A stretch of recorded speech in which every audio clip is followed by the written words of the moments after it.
오늘의 글로벌 경제 이슈를 쉽고 빠르게 알려드리는 더그루 인사이트 시간입니다.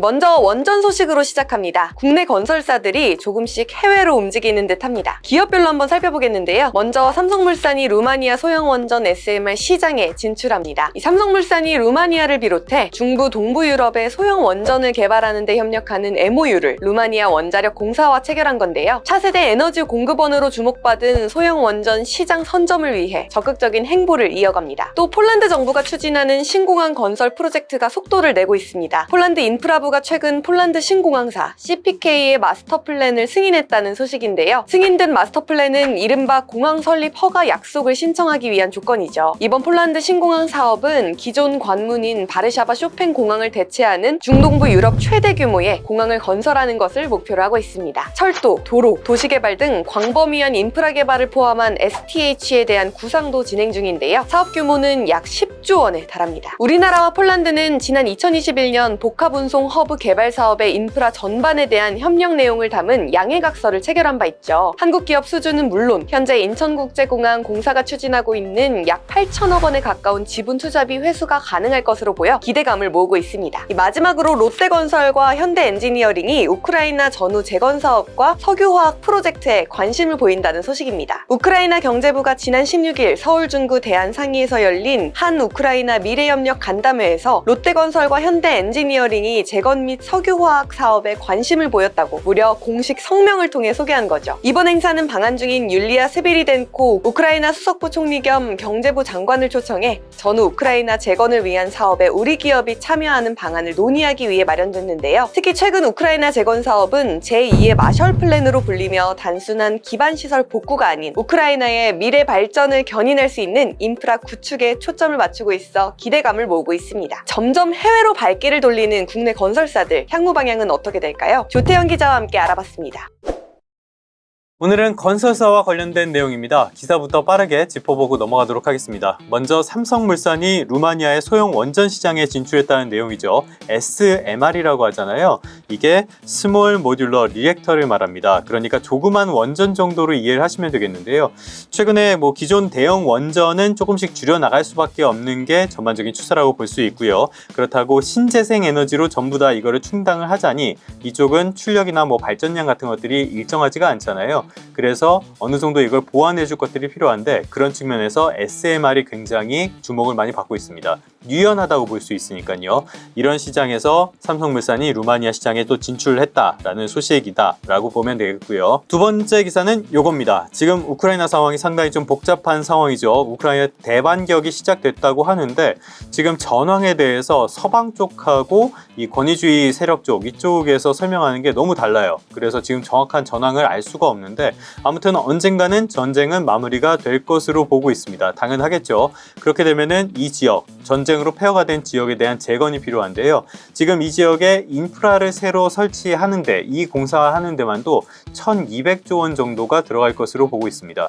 그러니까 인도적인 차원도 있지만은 어느 정도 경쟁력을 갖춘 기업이라고 하면은 우크라이나 경제부에서 설명을 하지 않더라도 우크라이나 재건 사업에 관심을 가질 수밖에 없는 상황이라고 할 수 있겠죠. 마지막 기사는 요겁니다. 폴란드 정부가 10조 원 규모의 신공항 건설 마스터 플랜을 승인을 했다고 해요. 그래서 우리나라 기업의 수주도 속도를 내는 것이 아니냐 이런 전망이 나오고 있다고 합니다. 자, 지금까지 세 가지 기사를 살펴봤는데요. 이 기사들의 공통점을 보자면은 국내 건설 회사가 해외로 진출한다는 내용이다 라고 보실 수 있겠습니다. 사실 국내 건설 회사가 해외로 나가는 거 이상할 게 전혀 없죠. 건설회사에는 세 가지 큰 사업이 있습니다. 첫 번째로는 주택 사업이 있어요. 이거는 말 그대로 집을 짓는 사업이죠.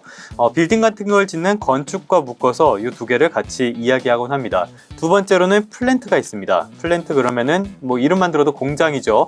그래서 발전소를 만든다든지 아니면은 어떤 저장 설비, 큰 저장 설비를 짓는다든지 이런 것들을 플랜트 사업이라고 이야기를 합니다. 마지막으로 세 번째는 토목 사업입니다. 이거는 큰 거. 그러니까 도로를 만든다든지 아니면은 다리를 짓는다든지 터널을 판다든지 이런 것들을 토목 사업이라고 이야기를 하고 있죠. 시대에 따라서 조금씩 다른데요. 80년대까지만 해도 우리나라 내부에서도 건설 수요가 굉장히 많았습니다. 여기에 더해서 중동 쪽에서 건설 붐이 불면서 굉장히 우리나라 기업들이 진출을 많이 했거든요. 이걸 통해서 고속 성장을 이뤄냈다라고 말씀을 드릴 수 있겠습니다. 그러다가 비교적 최근에는 이 주택 사업 쪽, 이쪽이 돈이 좀 잘 되는 편이거든요. 그래서 이 주택 사업에 집중을 하면서 회사를 유지를 하는 모습들을 많이 보였는데요. 건설업에는 몇 가지 특징이 있다는 점도 설명을 드려야 되겠습니다. 먼저 첫 번째로는 GDP에서 차지하는 비중은 그렇게 크지 않아요. 그런데 인력 고용, 그러니까 고용 측면이라든지 여기에 대해서 연관 산업이라든지 이런 측면이 굉장히 크게 작용을 하는 산업이라고 볼 수 있겠습니다. 또 하나의 특징은 경기를 굉장히 많이 탄다는 점을 들 수 있습니다. 비교적 최근까지는 부동산 시장이 엄청 뜨거웠죠. 그러면서 이 주택 사업이 굉장히 잘 되는 모습을 보였는데요. 분양도 잘 되고요. 그런데 최근에는 주택 사업의 경기가 많이 안 좋아진 상태라고 이야기를 합니다. 그러면 얼마나 안 좋냐도 한번 봐야겠죠. 이거는 국토교통부에서 나온 4월 주택 통계입니다. 여기에 쭉 내려보죠. 역시 미분양이 중요할 텐데요. 4월 말 기준으로 미분양이 7만 1000여 가구로 집계가 됐다고 합니다. 이 추세를 한번 보죠. 약간 확대를 해보겠습니다. 추세를 보면요. 미분양 주택이 7만 5천 가구까지 늘어났다가 두 달 연속 감소하는 모습을 보였습니다. 감소했으니까 된 거 아니냐라고 이야기하실 수도 있는데요. 정부에서 보는 적정한, 그러니까 안정적인 미분양 주택 수는 한 6만 가구 정도를 마지노선으로 봅니다. 그런 측면에서는 지금 미분양이 상당히 많다라고 볼 수 있겠고요. 또 하나 중요한 게 역시 이 준공후 미분양을 들 수 있습니다. 악성 미분양이라고 하죠. 쉽게 말해서 상품은 다 만들었는데 팔리지 않은 상품을 이야기하는 게 이 준공후 미분양입니다. 이게 지난 4월 말에 8,716가구였대요. 전달보다 소폭이지만 증가하는 모습을 보였다. 그렇기 때문에 별로 좋은 신호는 아니라고 볼 수 있겠습니다. 전반적으로 봤을 때 여러 가지 신호가 혼재해 있는데요. 그러니까 지금 국내 주택 시장의 경기는 그렇게 썩 좋다고 볼 수는 없다고 판단을 해볼 수 있겠습니다. 실제로 지방에 있는 중소형 건설사 이런 데들은 지금 도산하는 경우가 상당히 많다고 이야기가 전해지고 있고요. 지금 주택시장은 옥석 가리기가 진행이 된다고 하죠. 서울같이 주목받는 지역은 잘 되고 분양도 잘 되고 이러고 있지만 지방 같은 곳은 잘 안 되고 있고 이런 것들을 봤을 때는 전반적인 국내 건설사들이 주택을 통해서 어떤 동력을 받기는 지금은 쉽지 않은 상황이다라고 말씀을 드릴 수 있겠습니다. 말씀드린 것처럼 건설업은 경기에 대단히 예민한 산업인데요. 지금 전 세계적인 경기가 그렇게 썩 좋지 않은 상황이죠. 기준금리가 굉장히 빠르게 오르면서 여기에 따른 어떤 그 경기 침체 우려 이런 것들은 계속 커지고 있고요. 그리고 원자재 가격도 썩 그렇게 안정되는 상황은 아니라고 볼 수 있겠습니다. 이런 상황에서 그러니까 불확실한 점이 굉장히 많다라고 볼 수 있겠는데요. 올해 정부가 세운 해외 건설 수주 목표액이 350억 달러 규모라고 합니다. 그런데 상반기까지 봤을 때, 지금까지 봤을 때 오히려 지난해보다 수주가 줄어드는 모습을 보였어요. 이런 측면에서 이 350억 달러 규모 수주 성공 달성 여부는 여전히 물음표가 많은 상황이라고 볼 수 있겠습니다. 이거는 리포트 하나 보면서 설명을 또 드리도록 하겠습니다. 이건 유한타 증권에서 나온 리포트인데요. 하반기에 건설업종에 대한 비중 확대 의견을 유지를 한다고 합니다. 여기에는 몇 가지 이유가 있어요. 먼저 기준금리 인상, 이 사이클 자체가 어느 정도 마무리 단계에 들어가면서 국내 주택 산업에 대한 할인율, 그러니까 저평가가 축소될 가능성이 크다라는 점을 들 수 있겠고요. 그리고 지금 부동산 PF에 대한 우려가 굉장히 커지고 있는데 이게 리스크가 있는 거는 맞지만 상당히 어떤 대책 같은 것들이 많이 작용을 하면서 연착륙 경로로 가지 않겠냐라는 게 이 증권사의 판단이라고 보실 수 있겠습니다. 그리고 해외 수주 역시 어떤 변수가 될 수 있는데요. 이거는 유가도 영향을 미칩니다. 최근에 유가가 하락하고 있죠. 그렇지만 중동 산유국들의 재정균형 유가, 그러니까 중동 산유국들이 팔아도 손해보지 않을 정도는 된다는 거예요. 그렇기 때문에 중동 쪽에서 발주가 이어지고 이런 것들이 상반기에는 부진하겠지만 하반기에는 가시적인 성과가 있을 것이다 라는 기대감을 이 증권사에서는 내비치고 있습니다. 결론입니다. 국내 건설회사들이 해외에서 활로를 찾는 것은 이유가 사실 아주 명백합니다. 국내에서는 어떤 한계가 명백하기 때문이라고 말씀을 드릴 수 있겠고요. 그렇지만 이것도 변수가 역시 많다고 할 수 있겠죠. 가장 큰 변수는 역시 국제 경제 상황 상황이라고 볼 수 있겠습니다. 여기에 국제 유가 문제도 있고요. 원자재 가격의 변화도 변수가 될 수 있습니다. 여기에 모든 회사가 다 우크라이나 재건이나 중동 쪽의 발주 확대에 수혜를 볼 것으로 기대하기는 당연히 어렵다고 말씀을 드릴 수 있겠습니다.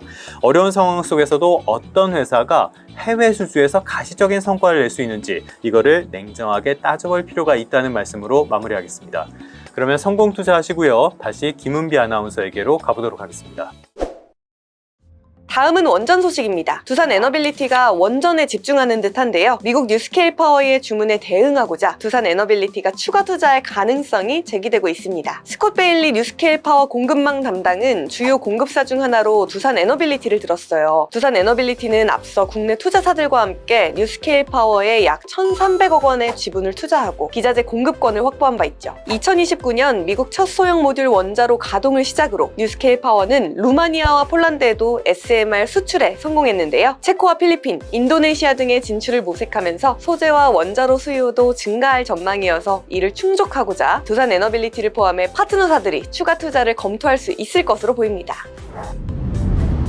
글로벌 투자은행 골드만삭스는 올해 들어 일부 대형주 주도 랠리가 확대되고 있다며 S&P 500 지수 연말 전망치를 기존 4,000에서 4,500으로 상향 조정한다고 12일 밝혔습니다. 또 미국 경제팀이 올해 경기 침체 확률을 25%로 예상한 만큼 S&P 500 지수의 주당 순이익 전망치도 224달러를 유지했죠. 그도 그럴 것이 S&P 500 지수는 현재 시간 지난 9일 전장보다 4.93포인트 상승한 4,298.86으로 장을 마감했는데요. 이날 종가는 지난해 8월 이후 최고 수준이었습니다. 하지만 일각에선 S&P 500 지수가 과대평가되었다는 의견도 제시되며 FOMC의 6월 금리 인상 가능성도 배제할 수 없다는 목소리도 제기되고 있는데요. 결국 이번 6월 FOMC 정례회의 결과가 가장 중요한 키포인트가 되겠죠. 앞으로의 글로벌 경제시장 전망과 향후 FOMC 결과, 오늘의 찬스 이정환 한양대 경제금융대학 교수가 짚어봤습니다.